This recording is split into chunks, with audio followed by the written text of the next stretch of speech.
Hello friends, പത്തരമാറ്റിൻ്റെ പുതിയ എപ്പിസോഡിലേക്ക് എല്ലാവർക്കും സ്വാഗതം. ഈ ചാനൽ ആരും സബ്സ്ക്രൈബ് ചെയ്തിട്ടില്ലെങ്കിൽ ഒന്ന് സബ്സ്ക്രൈബ് ചെയ്യണേ. അപ്പോൾ നയന ചന്തുമോളോട് സംസാരിച്ചുകൊണ്ടിരിക്കുമ്പോൾ അങ്ങോട്ടേക്ക് ദേവയാനി വരുന്നുണ്ട്. ദേവയാനി മോളുടെ മുഖത്തേക്ക് പോലും നോക്കുന്നില്ല. അന്നേരം നയന പറയുന്നുണ്ട്, അമ്മ ഇത്രയും കാലം മോളെ സ്നേഹിച്ചിട്ട് അവളെ നോക്കാതിരിക്കുമ്പോൾ, ഒന്ന് സ്നേഹിക്കാതിരിക്കുമ്പോൾ ആ കുഞ്ഞിന് വിഷമമാകില്ലേ എന്ന് ചോദിക്കും. അന്നേരം ദേവയാനി പറയുന്നുണ്ട്, മോൾക്ക് ഇങ്ങനെയൊക്കെ ആകാൻ സാധിക്കുന്നത് എന്നാണ് ഞാൻ ചിന്തിക്കുന്നത്. ആദർശിൽ ഇതുപോലെ ഒരു തെറ്റ് മോളോട് ചെയ്യുമെന്ന് ഞാൻ കരുതിയില്ല. അതെനിക്ക് സഹിക്കാൻ പറ്റുന്നില്ല. വേറെ ഒരു പെൺകുട്ടിക്ക് ഇതിനെ ഇങ്ങനെ സഹിക്കാനായിട്ട് പറ്റില്ല എന്നൊക്കെ പറയുമ്പോൾ നയന പറയുന്നുണ്ട്, ആദർശേട്ടൻ എന്നോട് തെറ്റ് ചെയ്തു എന്ന് ഞാൻ ഇപ്പോഴും വിശ്വസിക്കുന്നില്ല. ആദർശേട്ടൻ അങ്ങനെ ഒരു തെറ്റ് ചെയ്യില്ല എന്ന് പറയുമ്പോൾ ദേവയാനി ചോദിക്കുന്നുണ്ട്, പിന്നെ ഈ കുട്ടിയുടെ അച്ഛൻ ആരാണ്? അപ്പോൾ നയന പറയുന്നുണ്ട്, അതാരാണെന്ന് ഇതുവരെ തെളിഞ്ഞിട്ടില്ലല്ലോ അമ്മേ എന്നാ ചോദിക്കുന്നത്. അന്നേരം ദേവയാനി പിന്നെയും ചോദിക്കുന്നുണ്ട്, ഈ കുട്ടിയുടെ അമ്മ അനഘ മരിച്ചു എന്ന് പറഞ്ഞ് മുത്തശ്ശനും ആദർശം കൂടി ആ വീട്ടിൽ പോയതല്ലേ? അന്ന് ആ വീടിൻ്റെ ഭിത്തിയിൽ എങ്ങനെയാണ് ആദർശിൻ്റെ ഫോട്ടോ വന്നത്? ഈ കുട്ടിയുടെ അച്ഛനല്ലെങ്കിൽ എങ്ങനെയാ അതങ്ങനെ ഉണ്ടായത് എന്നൊക്കെ ഇങ്ങനെ ചോദിക്കും. അന്നേരം നയന പറയുന്നുണ്ട്, അമ്മേ അത് വെച്ച് ആദർശേട്ടനെ ശിക്ഷിക്കാൻ പറ്റത്തില്ല. കാരണം ഇന്നത്തെ കാലത്തൊരു ഫോട്ടോ ഉണ്ടാക്കുമെന്ന് വലിയ പ്രയാസമൊന്നുമില്ല.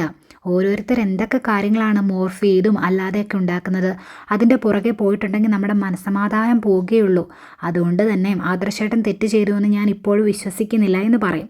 അന്നേരം ദേവയാനി ചോദിക്കുന്നുണ്ട്, പിന്നെ ഈ അച്ഛൻ ആരാണ് എന്ന്. അന്നേരം നയന പറയും, അതാരാണ് എന്ന് ചോദിച്ചാൽ ഇപ്പോഴും അതിന് തെളിഞ്ഞിട്ടില്ല. ഏതായാലും ആദർശേട്ടൻ ഈ കുട്ടിയുടെ അച്ഛനല്ല എന്ന് തെളിഞ്ഞാലും ഞാൻ ഈ കുഞ്ഞിനെ വിട്ട് കളയാൻ ഉദ്ദേശിച്ചിട്ടില്ല എന്നൊക്കെ പറയും കേട്ടോ. അന്നേരം ദേവയാനിക്ക് ആകെ വിഷമമാവുന്നുണ്ട്. അന്നേരം ദേവയാനി പറയും, എനിക്ക് നിൻ്റെ കാര്യം ഓർക്കുമ്പോഴാണ് സങ്കടം. അതുകൊണ്ട് തന്നെ എനിക്കിനി ഒരിക്കലും ആദർശിനെ സ്നേഹിക്കാനായിട്ട് പറ്റില്ല എന്ന് പറയുമ്പോൾ നയന പറയുന്നുണ്ട്, അമ്മ അങ്ങനെ ചെയ്യരുത്. ആദർശേട്ടനെ മുഖം കൊടുക്കാതെ നടന്നിട്ടുണ്ടെങ്കിൽ ആദർശേട്ടന് സഹിക്കാൻ പറ്റില്ല എന്നൊക്കെ പറയുന്നുണ്ട്. അതെല്ലാം കഴിഞ്ഞ് മോളെയും കൊണ്ടൊന്ന് പുറത്ത് പോവുക എന്നൊക്കെ പറഞ്ഞിങ്ങനെ പോകാൻ തുടങ്ങുമ്പോൾ ദേവയാനി ചോദിക്കുന്നുണ്ട്, നീ ഒന്ന് ഡ്രസ്സ് പോലും മാറിയില്ലല്ലോ മോളെ ഓഫീസിൽ നിന്ന് വന്നിട്ട് എന്ന് ചോദിക്കുമ്പോൾ, അതൊക്കെ പിന്നെ മാറാം, ഞങ്ങൾ രണ്ടുപേരോടെ പുറത്ത് പോയിട്ട് വരാം എന്ന് പറഞ്ഞ് അങ്ങ് പോവാട്ടോ. അങ്ങോട്ട് നടന്നു പോകുമ്പോഴേക്കും മോളിങ്ങനെ പതിയെ ഇങ്ങനെ തിരിഞ്ഞു നോക്കുന്നുണ്ട് കേട്ടോ ദേവയാനിയെ. കാരണം ഇത്രയും ദിവസം ഭയങ്കര സ്നേഹത്തോടെ നോക്കിയതല്ലേ ദേവയാനി. പിന്നീട് ജലജയാണ് കാണിക്കുന്നത്. ജലജ നവ്യയുടെ അടുത്ത് ചെന്നിട്ട് ഇങ്ങനെ തിരിച്ച് പോരും കേട്ടോ. അന്നേരം കനകയോട് ചോദിക്കുന്നുണ്ട്, കനകേ നീ എന്താ ഇപ്പോൾ ഇങ്ങനെ ഇടയ്ക്കിടയ്ക്ക് അങ്ങോട്ട് വരാത്തെ? നീ അങ്ങോട്ട് വരണം, ഇപ്പോൾ യാതൊരു തടസ്സവും ഇല്ലല്ലോ നിനക്ക് അങ്ങോട്ട് വരുന്നതിന് എന്നൊക്കെ പറയും. അന്നേരം കനക പറയുന്നുണ്ട്, നവ്യമോളും കൊച്ചുകൂടെ നൂലുകെട്ട് കഴിഞ്ഞാൽ അങ്ങോട്ട് വന്നു കഴിഞ്ഞാൽ ഞാനും ഗോവിന്ദേട്ടനും ഇടയ്ക്കൊക്കെ അങ്ങോട്ട് വരും. ഇനി ഞങ്ങൾക്ക് കുഞ്ഞിനെ കാണാതിരിക്കാൻ പറ്റില്ല എന്ന് പറയുമ്പോൾ ജലജ പറയുന്നുണ്ട്, അങ്ങനെ വരുമ്പോൾ പലരെയും നിനക്കവിടെ കാണാമെന്ന്.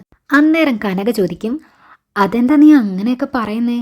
ഞങ്ങൾ അറിയാത്ത ആരെങ്കിലും ആ വീട്ടിലുണ്ടോ എന്ന് ചോദിക്കുമ്പോൾ, ആ അറിഞ്ഞവരും അറിയാത്തവരും ഒക്കെ ഉണ്ട്.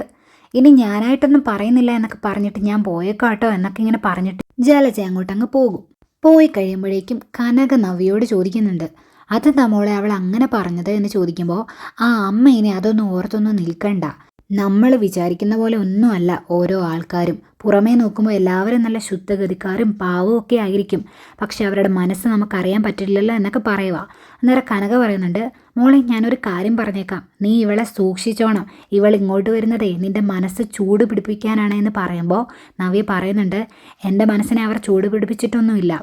അവരിപ്പോൾ ഇങ്ങോട്ട് വരുന്നത് അബി എന്നെ ഒരുപാട് സ്നേഹിക്കുന്നുണ്ടല്ലോ, ഇനി അബിയെ വിഷമിപ്പിക്കേണ്ട എന്ന് കരുതിയായിരിക്കും ഇങ്ങോട്ട് വരുന്നതെന്നൊക്കെ ഇങ്ങനെ പറഞ്ഞിട്ട് നവ്യ അകത്തേക്ക് പോകുമ്പോഴേക്കും ഇങ്ങനെ സംശയത്തോടെ നിൽക്കുകയാണ് കനക. പിന്നെ കാണിക്കുന്നത് നമ്മുടെ നയനയും ചന്തുമോളോടെ അനഘയുടെ അടുത്തേക്ക് ചെല്ലുന്നതായിട്ടാണ്. ചെല്ലുമ്പോൾ തന്നെ നമ്മുടെ അനഘയെ നോക്കാനായിട്ട് അവിടെ ഒരു സ്ത്രീ ഉണ്ടല്ലോ. ആ സ്ത്രീക്ക് മോളെ അറിയാലോ, അതുകൊണ്ട് ഭയങ്കര സന്തോഷമാണ് കേട്ടോ. ഏതായാലും ചന്തുമോൾ ഓടി വന്ന് അനഘേനെ കെട്ടിപ്പിടിച്ചൊരു ഉമ്മയൊക്കെ കൊടുക്കുന്നുണ്ട്. എന്നിട്ട് അമ്മ എന്തിനൊക്കെ അറിയുന്നേ, അമ്മ എന്താ ഇങ്ങനെ കിടക്കുന്നത് എന്നൊക്കെ ഇങ്ങനെ ചോദിക്കുന്നുണ്ട് കേട്ടോ മോൾ അനഘയോട്. അന്നേരം നയന ആ സ്ത്രീയോട് ചോദിക്കുന്നുണ്ട്, എന്തെങ്കിലും മാറ്റം ഉണ്ടോ എന്ന്. അന്നേരം ഒരു മാറ്റവും ഇല്ലയെന്ന് പറയും. അന്നേരം നയന പിന്നെയും ചോദിക്കും, ആദർശേട്ട വരാറുണ്ടല്ലേ? ആ ഒരു തവണ വന്നായിരുന്നു. വന്നു കഴിഞ്ഞ് അന്ന് തന്നെ അദ്ദേഹത്തിൻ്റെ അനിയന് വന്നായിരുന്നു എന്ന് പറയുമ്പോൾ, അബി ഇവിടെ വരാറുണ്ടോ എന്ന് ചോദിക്കും. അന്നേരം അവർ പറയും, അബി ഇടയ്ക്കൊക്കെ ഇവിടെ വരാറുണ്ട്, എന്നിട്ട് എന്തെങ്കിലുമൊക്കെ മാറ്റമുണ്ടോ എന്ന് ചോദിച്ചിട്ട് പോകും. അതുപോലെ അബി വന്ന് കഴിയുമ്പോഴേക്കും അനഘമോളുടെ മുഖം അങ്ങ് മാറും, എന്താണെന്ന് അറിയില്ല. അതുപോലെ ആദർശ് സാറും മൂർത്തി സാറും ഒക്കെ വന്നു കഴിയുമ്പോഴേക്കും പിന്നെ ആകെ കരച്ചിലാണ്. മോള് വന്നപ്പോൾ ഈ കരയുന്നത് കണ്ടില്ലേ, ഇത് തന്നെയാണ് അവർ വരുമ്പോഴും ഉള്ള അവസ്ഥ. അഭി വരുമ്പോൾ മാത്രം മുഖം അങ്ങ് മുറുകും, ആകെ ദേഷ്യമാകും എന്ന് പറയുമ്പോൾ നയന ഇങ്ങനെ സംശയിച്ച് നിൽക്കുന്നുണ്ട് കേട്ടോ. ഇനി അതൊക്കെ കേൾക്കുമ്പോൾ തന്നെ ഏകദേശം സംശയം തോന്നൂലോ. ഇതെല്ലാം കേട്ട് കഴിയുമ്പോഴേക്കും അനഘയുടെ കണ്ണ് നിറഞ്ഞൊഴുകും. അന്നേരം നയന പറയുന്നുണ്ട്, മോളുടെ കാര്യം ഓർത്തിനി വിഷമിക്കുകയൊന്നും വേണ്ട. മോളെ ഞാൻ എൻ്റെ സ്വന്തം മോളെ പോലെ തന്നെ കരുതിയാണ് അവിടെ വളർത്തുന്നത്. ഇനി ഒരിക്കലും ഞാൻ അവളെ വിട്ടുകളയില്ല.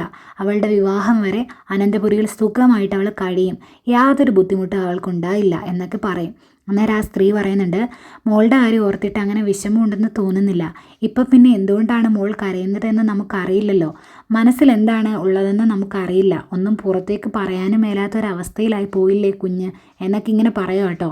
അന്നേരം നയന പറയുന്നുണ്ട്, ഒന്നും കൊണ്ട് അനഘ വിഷമിക്കണ്ട. ഇനിയിപ്പോൾ അനഘയുടെ ഈ അസുഖമൊക്കെ മാറി അനഘ തിരിച്ചു വന്നാലും മോളുടെ അമ്മസ്ഥാനം ഞാൻ വിട്ടുകളയില്ല. അത് കഴിഞ്ഞ് നമ്മൾ രണ്ടുപേരായിരിക്കും മോൾക്ക് അമ്മയായിട്ടുള്ളത്. അതുകൊണ്ട് പേടിക്കണ്ട കേട്ടോ എന്നൊക്കെ പറഞ്ഞ് അനഘേനെ ഇങ്ങനെ ആശ്വസിപ്പിക്കും. എന്നിട്ട് മോളോട് അമ്മയോട് സംസാരിച്ചോ കേട്ടോ എന്ന് പറഞ്ഞ് മോളെ അനഘയുടെ അടുത്തിങ്ങനെ ഇരുത്തിയിട്ട് അവർ പുറത്തേക്കങ്ങ് പോകും. പിന്നീട് കാണിക്കുന്നത് ജലജ മുത്തശ്ശൻ്റെ അടുത്തോട്ട് ചെല്ലുന്നതാണ്. മുത്തശ്ശൻ ചോദിക്കുന്നുണ്ട്, നീ ഇന്ന് നിന്റെ മരുമോളെ കാണാൻ പോയിട്ട് അവിടെ ചെന്ന് പറഞ്ഞു ചന്തുമോൾ ഇവിടെ ഉണ്ട് എന്നുള്ള കാര്യമൊക്കെ നീ പോയി പറഞ്ഞു എന്ന് ചോദിക്കുമ്പോൾ, ഞാനൊന്നും പറഞ്ഞിട്ടില്ലേ എന്നിങ്ങനെ പറയും. പിന്നെ എന്തിനാ നീ അങ്ങോട്ട് പോയതെന്ന് ചോദിക്കുമ്പോൾ, എനിക്ക് പിന്നെ എൻ്റെ മരുമോളെ കാണണ്ടേ എന്നാണ് ചോദിക്കുന്നത്. എന്നിട്ട് പിന്നെ ആദർശിൻ്റെ കാര്യം എടുത്തിടും. എന്നിട്ട് പറയുന്നുണ്ട്, അവൻ ഇത്രയും വലിയ തെറ്റ് ചെയ്തിട്ടും അച്ഛൻ ഇതുവരെ അവനെ ആ സ്ഥാനത്ത് നിന്ന് മാറ്റുവോ എന്തെങ്കിലും ശിക്ഷ കൊടുക്കുകയോ ഒന്നും ചെയ്തിട്ടില്ല.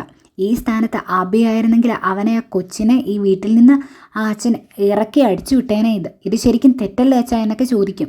അന്നേരം മുത്തശ്ശൻ പറയുന്നുണ്ട്, ആദർശ് ഇപ്പോഴും തെറ്റ് ചെയ്തു എന്ന് ഞാൻ വിശ്വസിക്കുന്നില്ല എന്ന് പറയുമ്പോൾ ജലജ പറയുന്നുണ്ട്, അതങ്ങനെ ചിന്തിക്കാനുള്ള കാരണം അച്ഛൻ്റെ ഏറ്റവും പ്രിയപ്പെട്ട കൊച്ചുമോനാണ് ആദർശ്, അതുകൊണ്ടല്ലേ. അഭിയായിരുന്നെങ്കിൽ ഇത് വല്ല ആയിരുന്നോ അച്ഛൻ്റെ പ്രതികരണം എന്ന് ചോദിക്കും. അന്നേരം മുത്തശ്ശൻ പറയുന്നുണ്ട്, ഇനിയിപ്പോൾ ആ കുട്ടി നിൻ്റെ മോൻ്റെ ആണെങ്കിൽ നീ എന്ത് ചെയ്യുമെന്ന് ചോദിക്കുക. അന്നേരം ജലജ പറയുന്നുണ്ട്, ഇനിയിപ്പോൾ അങ്ങനെ പറഞ്ഞാൽ മതി. ആദർശ് ചെയ്ത തെറ്റ് മറയ്ക്കാൻ വേണ്ടി ഇനി എൻ്റെ അഭിയെ കുറ്റപ്പെടുത്താൻ വേണ്ടിയിട്ടാണോ ഉദ്ദേശിക്കുന്നത് നിങ്ങളൊക്കെ? അങ്ങനെയുള്ള ഉപദേശങ്ങളൊക്കെ ആദർശച്ഛന് തരുന്നുണ്ടായിരിക്കും, പക്ഷേ അത് നടക്കുകയില്ല. അവനാണ് തെറ്റ് ചെയ്തത്, അതുകൊണ്ട് അത് അവൻ്റെ തലയിൽ തന്നെ ഇങ്ങനെ ഇരുന്നാൽ മതി എന്നൊക്കെ പറയും കേട്ടോ. അന്നേരം മുത്തശ്ശൻ പറയുന്നുണ്ട്, ഈ രീതിയിലുള്ള തെറ്റ് വീട്ടിൽ ചെയ്യാൻ സാധ്യതയുള്ളത് അഭി മാത്രമാണ്. അതുകൊണ്ട് തന്നെ ആദർശിനെ എനിക്ക് സംശയമില്ല, കാര്യങ്ങൾ ഒന്നുകൂടെ വ്യക്തമാക്കട്ടെ എന്നൊക്കെ പറയും. അന്നേരം ജലജ പറയുന്നുണ്ട്, എന്ത് വ്യക്തമാക്കാനാ? ഈ ഒരു സംഭവത്തോടു കൂടി നമ്മുടെ അഭിക്കും താഴെയായിപ്പോയി ആദർശ്. അങ്ങനെ തന്നെ ചിന്തിക്കുന്നവർ വീട്ടിലുണ്ട്, ഞാൻ ഉൾപ്പെടെ എന്നൊക്കെ ഇങ്ങനെ പറഞ്ഞിട്ട് ജലജ അങ്ങ് പോകുമ്പോൾ ഇതൊക്കെ കേൾക്കുന്ന മുത്തശ്ശനും ചെറിയ വിഷമമൊക്കെ വരുന്നുണ്ട്. പിന്നെ കാണിക്കുന്നത് നമ്മുടെ നയനയും ചന്തുമോളയും കൂടിയാണ്. രണ്ടുപേരും കൂടെ പാർക്കിൽ പോയി കളിച്ചുകൊണ്ടിരിക്കുക കേട്ടോ. മോൾക്കാണെങ്കിൽ ഒരുപാട് സന്തോഷമാകുന്നുണ്ട്. ആകപ്പാടെ വീട്ടിലിങ്ങനെ വിഷമിച്ചിരിക്കുകയാണല്ലോ. ഈ സമയത്താണ് അങ്ങോട്ടേക്ക് അനാമികയും അച്ഛനും അമ്മയും വേണുവും രേവതിയും ഒക്കെ ഇങ്ങനെ വരുന്നത്. ഏതായാലും നയനെ കാണുന്നതേ വേണു പറയുന്നുണ്ട്, കണ്ടോ രണ്ടെണ്ണം കൂടെ അവിടെ നിന്ന് കളിക്കുന്നത് കണ്ടോ, ആ പെണ്ണാണ് ചന്തുമോള്, നമുക്ക് അങ്ങോട്ട് ചെന്ന് അവളെ രണ്ടെണ്ണം അങ്ങ് പറയാം, അവളുടെ മനസ്സൊന്ന് കുത്തി നോക്കിയേ എന്ന് പറഞ്ഞ് രണ്ടുപേരും കൂടെ അങ്ങോട്ട് ചെന്നിട്ട് വേണു പറയുവാണ് നയനയോട്, ഓ രണ്ടുപേരോട് കളിക്കുമായിരിക്കും അല്ലേ, ഇനിയിപ്പോൾ നിനക്ക് പ്രസവിക്കുകയൊന്നും വേണ്ടല്ലോ, കണ്ടവൻ്റെ കുഞ്ഞിനെ വളർത്തി അതിനെ കൊണ്ട് അമ്മയെന്ന് വിളിപ്പിക്കാനായിരിക്കും നിൻ്റെ യോഗം എന്നൊക്കെ ഇങ്ങനെ പറയുക. അന്നേരം നയന പറയുന്നുണ്ട്, അതങ്ങനെ ആയിക്കോട്ടെ, നിങ്ങൾക്ക് ആർക്കെങ്കിലും കുഴപ്പമുണ്ടോ എന്ന് ചോദിക്കും.